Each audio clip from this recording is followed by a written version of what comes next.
Especializada en guión y en montaje cinematográfico, Flor Canosa también es autora de cómics. Es profesora, es escritora.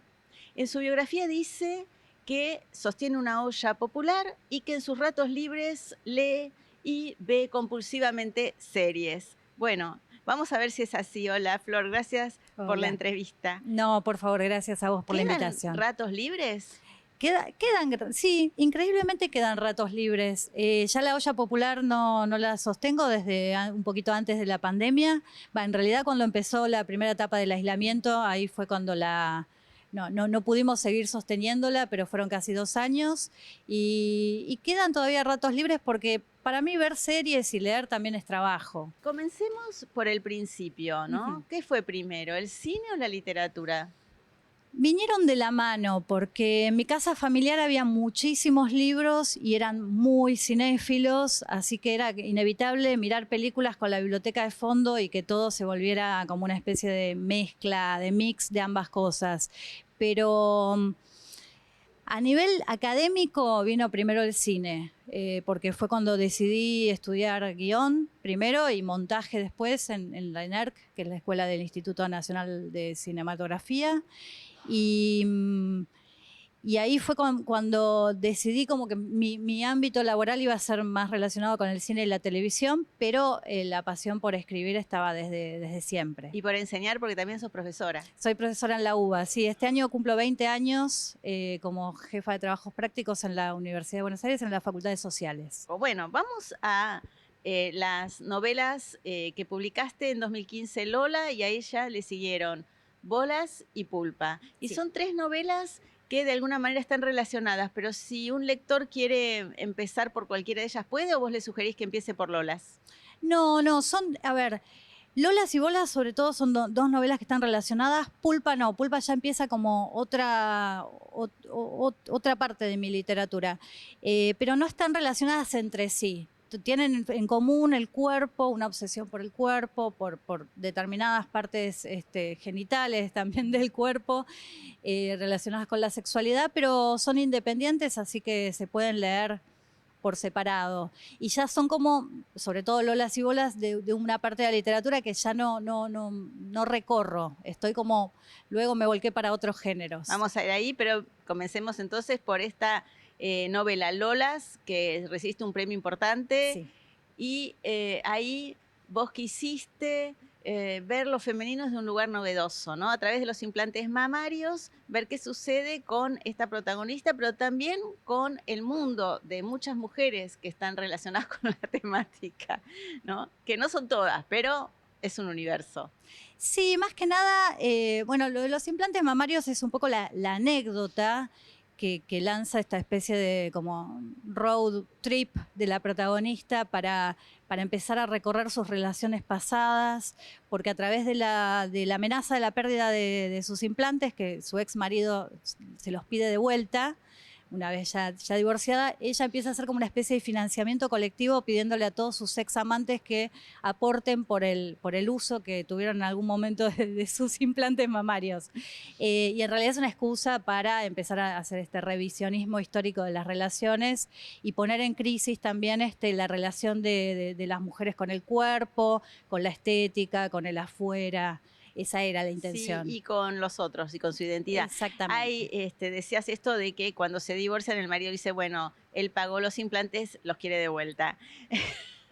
Pero también vos sabés que sucedía, algunas mujeres todavía aún hoy usan el apellido del marido. ¿Qué pasa cuando se divorcian? ¿No? Yo conozco un caso en el que el abogado dijo, bueno, eso forma parte de lo que ella ya considera que es su identidad y además en este caso, que no lo voy a comentar, pero bueno, era una marca, un comercial importante, su identidad de trabajo, así que ganó obviamente el juicio. Sí, sí, es interesante. Me parecía interesante ver qué pasa con cuestiones que son partes de una pareja y que después se convierten en bienes negociables, y más con algo que tiene que ver con la identidad o con el cuerpo. Me parecía que había algo fuera de la comedia, de lo anecdótico, había algo más con lo cual trabajar ahí. Sí, vos te definiste como usuaria, portadora o víctima de los implantes mamarios. Yo pensaba, ¿qué te parece? Esta novela no tendría que estar en las salas de espera de los cirujanos estéticos, de los consultorios estéticos, para que las mujeres, o sea, reflexionen un poco antes de dar el paso? Y sería una advertencia, sería divertido, la verdad. De todas formas, hay una visión bastante amplia de todo lo bueno y todo lo malo que tiene tener implantes mamarios. Y la verdad creo que todas las mujeres tienen libertad absoluta de decidir sobre su cuerpo en todo sentido. Entonces, esto es más que nada también hace hincapié justamente en la mirada masculina sobre qué son los implantes mamarios en una mujer. Claro, el derecho a decidir, que de eso se trata. Pasemos a la siguiente novela, Bolas. Acá Sí. el protagonista es masculino. Háblanos de Federico, que es una suerte de misógino que tiene ciertas ideas y clichés sobre las mujeres. Sí, yo lo que quería construir en Federico era un personaje bastante chato y bastante como un macho promedio, y que ahí es donde entra el elemento sobrenatural, que una mañana se despierta y se da cuenta que no tiene testículos y no hay ninguna explicación científica, sino que pareciera que es un hecho mágico. Entonces ahí lo que se emparenta con Lolas es el periplo de Federico por tratar de descubrir qué pasó con sus testículos, que son tan importantes para él y para su identidad masculina, de este macho promedio, misógino y machista. O sea que siempre es tratar temas muy urticantes, muy de la vida de los hombres y de las mujeres, pero también desde el humor, ¿no? Sí, en estos dos casos sí. Mm. Sí, decidí ir por el lado del humor y por el lado de historias casi que contaran un periplo, una aventura, un camino del héroe de alguna forma. Perfecto. ¿Y Pulpa? No, Pulpa ya es una novela distópica, ya entra dentro de la ciencia ficción y de otros géneros que empecé a explorar más adelante. Y trata sobre una sociedad en un futuro impreciso y en una zona geográfica imprecisa donde está prohibido el dolor. El gobierno prohibió el dolor, entonces hay un montón de estrategias analgésicas para que nadie vuelva a sentir dolor. Y es una tecnocracia, es un gobierno manejado también por máquinas y por la tecnología. Y es la historia de una chica, Irma, que descubre el placer en el dolor, justamente en lo prohibido. Y se relaciona con un sádico que también descubre que la única forma que tiene de sentir placer es a través de dar dolor. Entonces, bueno, la relación entre ellos dos es lo que pasa en casi todas las distopías, el germen de la rebelión, que puede ya expandirse hacia el gobierno y hacia la sociedad. Una rebelión desde un lado bastante inesperado. Claro. Porque, claro, este gobierno totalitario, digamos, del mundo, de gran parte del mundo, apunta a suprimir el dolor. Pero también se suprimen al suprimir el dolor mucho los sentimientos. Yo voy a leer una parte. Dice la narradora de Irma: en esta familia no nos llevamos. Nunca tuvimos el deseo de juntarnos. No pertenecemos a una manada. Mi familia es un conjunto de animales solitarios que acompañan a sus crías hasta que puedan sostenerse en sus patas y entonces las liberan a su suerte. O sea, una familia que no tiene nada que ver con nuestra idea de familia. No. Construí una idea de familia donde hay como una especie de obligación con el gobierno de tener hijos y solamente se permite tener un hijo por progenitor, así que si tenés más de 2 hijos, tenés que entregar el sobrante al Estado, que no se sabe qué es lo que hace con esos chicos que son entregados en la pubertad. Entonces es como una cuestión burocrática la familia.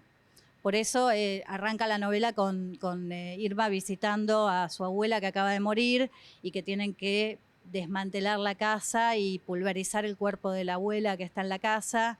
Y está todo como teñido por un halo de despersonalización de los personajes y de falta de empatía y se manejan en una zona muy fría y está relacionado con esto. Cualquier supresión que se haga de una emoción humana va a repercutir en el resto de las emociones. Claro, y eso es importante destacarlo en una época donde parece que el mandato es la felicidad, el mandato es estar siempre contentos, donde no se le ve esa parte positiva que tiene la angustia, no diría la depresión, pero tal vez no se permite el pasaje por la tristeza, por el duelo, ¿no? Todo tiene que ser rápido y la realidad es que eso es algo muy de nuestra época, pero no fue así en la Sí, historia de la no, humanidad. no, no. Y también es una imposición y también es yo creo que esta dictadura de la felicidad va en detrimento del resto de las emociones y nos convierte en seres humanos incompletos.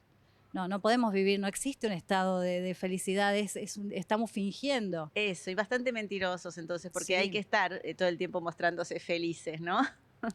Bueno, eso también es la época de las redes sociales donde cada uno construye su propia novela en un punto, ¿no? Antes Absolutamente. necesitabas un escritor para que te escriba la biografía de una personalidad o un personaje, o en la ficción, una novela, y ahora parece que cada uno construye su propia narrativa, pero bastante chata siempre. Sí, bastante chata y basada solamente en un recorte muy mentiroso de la realidad, donde somos felices, comemos cosas lindas, estamos llenos de colores brillantes y cuando apagamos todo eso nos encontramos con lo que somos, que es espantoso. Vamos ahora a la ciencia ficción, donde están tus últimos trabajos.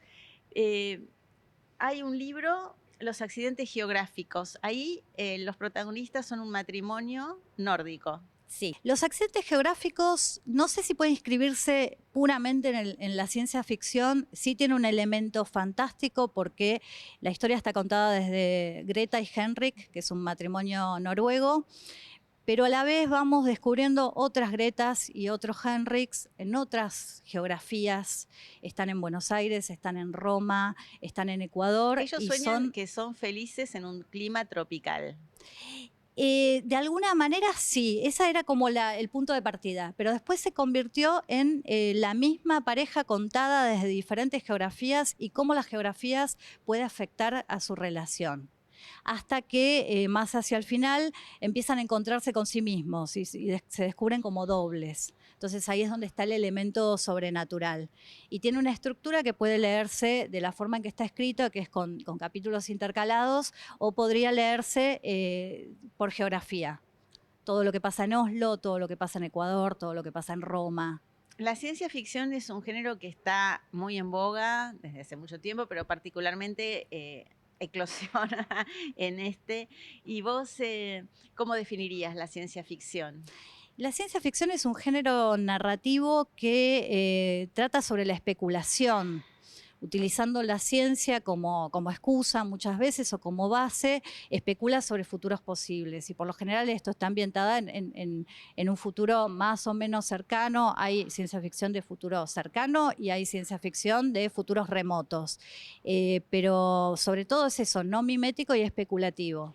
Y muchas veces asociada a situaciones apocalípticas, posapocalípticas, pero también se está viendo una beta de una ciencia ficción más, bueno, utópica, podríamos decir, ¿no? Positiva, esperanzadora. Y por suerte, porque hemos pasado por muchos tiempos de distopías y realmente la coyuntura política de no solamente del país, sino del mundo, nos hace tener esta necesidad de empezar a imaginar una utopía que puede venir de la mano de lo ambiental, puede venir de la mano del feminismo, de otros movimientos divergentes que se están dando y la verdad que está bueno imaginar que puede haber una utopía y no tanto apocalipsis y posapocalipsis. Claro, porque ahora lo que hay es mucha conciencia de que sí, de que hay una crisis climática súper importante, que podría estar cerca el desenlace de esa crisis y sería terrible para la humanidad, pero todavía no se consigue que las personas que individualmente tienen esta sensación terrible de fin de tiempos encuentren la manera de salir de ahí, ¿no? Cuando también es una sociedad de mucho control y donde la Sí. política en todo el mundo parece estar bastante deslegitimada, ¿no? Como Sí, sí, sí, y eso es también lo que hace resurgir derechas muy fuertes en Europa y en casi todo el mundo. Y creo que cualquier forma de arte también tiene cierta obligación de alertar. Y la ciencia ficción históricamente fue una señal de alerta de muchas de las cosas que podían llegar a pasar. Y no sé si no habrá detenido algunas también, con esta cuestión medio oracular y de advertencia, lo cual me parece recontra interesante. Sería maravilloso.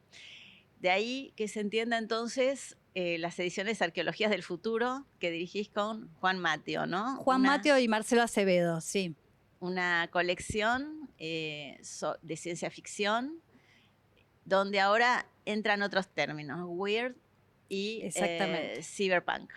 Sí, la colección es de ciencia ficción y de literatura extraña, y dentro de la literatura extraña, que sería el New Weird, jugamos a textos que tengan cierta hibridez, que no sean puramente de ciencia ficción o de terror, sino que mezclen un poco estas características, que es como una especie de corriente que se está dando también en Latinoamérica y en el mundo. Que viene de la mano, nace con Lovecraft, lo que es el Weird, y el New Weird ya en los 80 con otros autores, Harrison, Jameson, China Mieville, que son los que trabajan el New Weird en el mundo. Y nuestra idea es poner en circulación todos estos textos argentinos y latinoamericanos que nos gustan mucho, y bueno, nos juntamos un grupo de ñoños a armar esta colección, que es una colección dentro de la editorial Indómita Luz. A ver, ñoños con mucha formación, ¿no? El tema de, está asociado el ñoño al quien tiene mucha formación, estudia mucho, se ocupa mucho de una temática específica, intelectual. Sí, sí, puede ser, qué sé yo. Creo que es un término que durante mucho tiempo fue despectivo y que ahora está como revalorizado, digamos. Los ñoños son los que después fundaron grandes empresas de tecnología y son los nuevos millonarios. Nosotros no aspiramos ni remotamente a eso, pero sí, es que tenemos ciertas inquietudes que van más allá de lo literario, sino que también abarcan otras disciplinas. En ese sentido somos ñoños y nos divertimos con este tipo de materiales. Y la preocupación de la que venimos hablando, ¿no? Por el planeta, por el futuro de la humanidad. La segunda lengua materna es tu libro, que tiene una ilustración de tapa muy especial. A ver, contanos. No, la ilustración de tapa, todas las tapas de la colección de Arqueologías del Futuro están inspiradas en las novelas pulp de los años 50, que eran estas novelitas que se vendían en los kioscos por centavos y que eran como parte de cierta literatura menor o muy de entretenimiento, y tienen una estética muy, muy linda y muy interesante y muy vintage, que nos pareció interesante rescatar para la colección. Y la segunda lengua materna sí es una novela bastante cyberpunk, con algo de terror y algo de erotismo también, y es la que está nominada ahora para el premio Celsius de la Semana Negra de Gijón, así que estoy recontra feliz. Muy bien, bueno, vamos a ver, esperemos que le vaya muy bien a la segunda lengua materna. Es un futuro indefinido el que presenta la novela, no hay memoria del pasado y hay una interacción entre los seres humanos y las máquinas. De alguna forma sí, en realidad son seres humanos que tienen implantes, y la protagonista, que es la creadora de estos implantes en una Argentina futurista, con un gobierno ultra populista y conservador de sus propios recursos, termina siendo una especie de fantasma en la máquina. O sea, su conciencia está subida a una nube después de muerta y empieza a controlar el resto de la narración desde ahí, incluyendo la intervención de su propio hijo, que también está implantado, pero que la tiene de alguna forma ella adentro. Así que es bastante perturbadora. Sí, digamos que Freud... No, sí, creo que es la pesadilla de cualquier hijo, es tener a la madre adentro. Bueno, y además está el tema de la inteligencia artificial, una temática que otra de las que nos preocupan mucho. ¿Qué va a pasar con la inteligencia artificial? Vos escribiste esta novela antes de estos famosos anuncios de que, bueno, de que ya está muy avanzada, de qué hacemos, hay que pararla, hay que frenarla. ¿Vos qué pensás? Y si yo pienso en lo que pasa en mi novela, hay que frenarla. Después, en la realidad, creo que todavía no tengo una idea completamente formada, que es algo que son noticias de los últimos 5 minutos. O sea, va avanzando tan rápido que no sabemos qué va a pasar, si dentro de 2 meses vamos a estar recontra preocupados o ya va a ser algo superado y vamos a integrar a la inteligencia artificial y la vamos a hacer trabajar para ayudarnos. ¿Seguís así el minuto a minuto de las informaciones sobre el tema? Más o menos, ¿Sí? más o menos. A veces creo que trato de no informarme en lo que me asusta. Sí, es una buena estrategia de supervivencia. Ahora, hace poco hablando con unas profesoras, hablábamos de este tema de la inteligencia artificial y qué pasa cuando, usando ciertos recursos, los alumnos plagian, ¿no? Hacen un examen que hay en las universidades. En España también me contaban, hay estrategias, hay programas para detectar esto, pero que ya está costando mucho detectarlo. Entonces, una estrategia de la que, bueno, se pueden valer los profesores y las universidades es que volver al examen oral, donde aunque el alumno pida una inteligencia artificial que le escriba su trabajo, al menos lo tiene que leer y tiene que repetir el Sí. alumno, ¿no? Entonces ahí Sí, se sí, sí. aprende. Sí, creo que no queda mucho remedio. El plagio es algo que está en el ámbito académico hace 1000 años, pero que ahora se está volviendo más complicado de detectar. Y así como les pasa a los dibujantes, les pasa a los escritores, o sea, es complicado ver cuáles van a ser los alcances a futuro y qué cosas nos van a quitar las Desde la inteligencias. urgencia que es entregar un trabajo, entregar muchos trabajos, desde esa urgencia del estudiante uno dice, bueno, desde ese lugar se entendería que quiera hacer un atajo, pero también hay algo, y volvemos, ¿no?, a esta idea de la felicidad compulsiva o del logro compulsivo, tenés que recibirte ya, tenés que aprobar todas las materias, donde se pierde esto que es el estudiar o la propia indagación sobre un tema. Incluso a veces, aunque no te guste tanto ese tema, es la oportunidad que tenés para verlo y después nunca más, ¿no? Si no querés. Pero hay como un aplanamiento también del individuo, ¿no? Si comienza a que otro, aunque sea una máquina, le haga el trabajo. Sí, y bueno, viene pasando con el vocabulario. La otra vez leía de cómo se fue con el tiempo reduciendo la cantidad de palabras que usa cada generación. Y bueno, y la intervención de los emojis para reemplazar palabras también hace que el vocabulario se vaya achicando. Ya ahora llegaríamos a un punto en que ni siquiera es necesario pensar, porque hay una máquina que piensa por vos. Simplemente es saber darle las directivas necesarias para que recree toda una línea de pensamiento y una tesis sobre algo. Es Y perturbador. el lenguaje y el pensar y la conciencia de lo que pasa es la característica del ser humano. O sea, es perder una característica de la humanidad, Sí, digamos, ¿no? totalmente. Hay un prólogo Sí. de los editores de la colección y después hay muchas notas al pie en este libro, donde aparece tal vez un poco la profesora de sociología, pero de una manera muy amable, contando la historia de la humanidad, digamos, a través de notas al pie. Al principio, justamente comienza con las lecturas, cuando leí mis primeros textos de Darwin, y una nota al pie que habla de Darwin. Así es, sí, la idea fue, estamos hablando de un personaje que está implantado y ese implante le trae información todo el tiempo. Sería como estar buscando información en Wikipedia o en cualquier lugar de internet. Entonces quisimos recrear, digo quisimos porque fue un acuerdo que hicimos con Juan Mateo cuando estábamos editando la novela, quisimos recrear esta sensación de que cada palabra puede ser buscada y extraída y analizada en otra capa de sentido de la novela. Entonces la hace como un artefacto un poquito más raro y va interrumpiendo la lectura también, porque es inevitable, por más que sepas quién es Darwin, no ir abajo a ver qué es lo que dice la nota al pie. Y como esa hay más de 170. Claro, porque a veces la nota al pie se pensaba como, uy, qué aburrido, no quiero leer las notas al pie.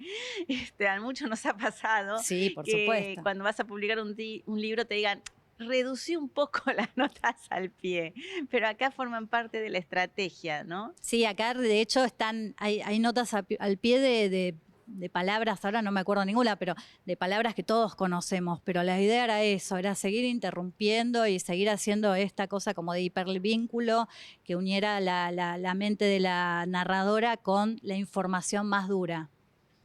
Y volviendo al cine, ¿no? ¿Vos pensás que alguna de tus libros son especialmente dedicados al cine? Lola, los habías pensado como una película, comenzó por novela, pero bueno, a ver, ¿tenés como un sueño de que alguno de tus libros sean llevados al cine?